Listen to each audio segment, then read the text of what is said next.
avec vous le contexte. Pas d'annonce inédite ce matin de la part du président du pays et du représentant de l'État, juste une explication de texte sur les mesures annoncées à compter du 9 juin.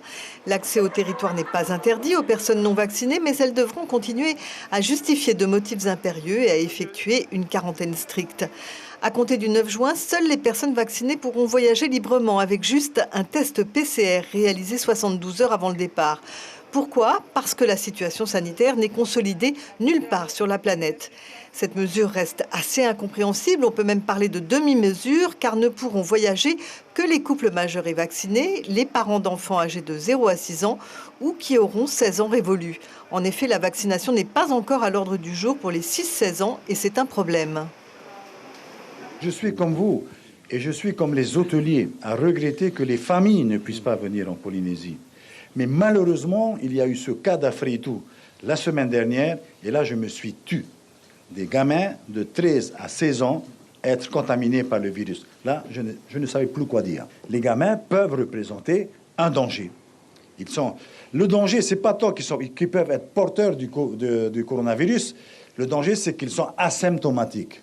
Je vous avais même parlé de nos étudiants en métropole qui sont de retour, qui vont être de retour et qui ne pourront pas se faire vacciner puisque en métropole, ils respectent les phasages. Mais nos étudiants ne pourront pas rentrer dans le pays sans passer par la case confinement s'ils ne sont pas vaccinés.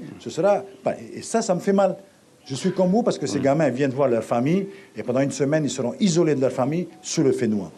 Alors oui, on peut dire aujourd'hui que la vaccination sera obligatoire pour voyager. Pour le reste, rien n'est encore décidé pour les volontaires au voyage qui ont eu la Covid, sont considérés comme immunisés mais ne sont pas vaccinés.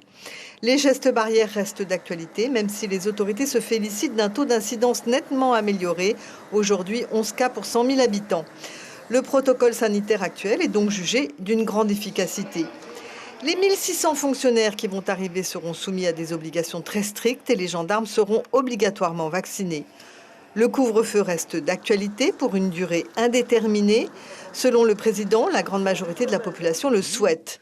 Enfin, la question des finances publiques au beau milieu d'une crise qui s'annonce comme durable. Réponse du président, il faut absolument reprendre une activité normale, sinon nous sommes ruinés, nous sommes morts, selon ses propres termes. C'est ce qui s'appelle en langage courant un appel du pied du pays à la France.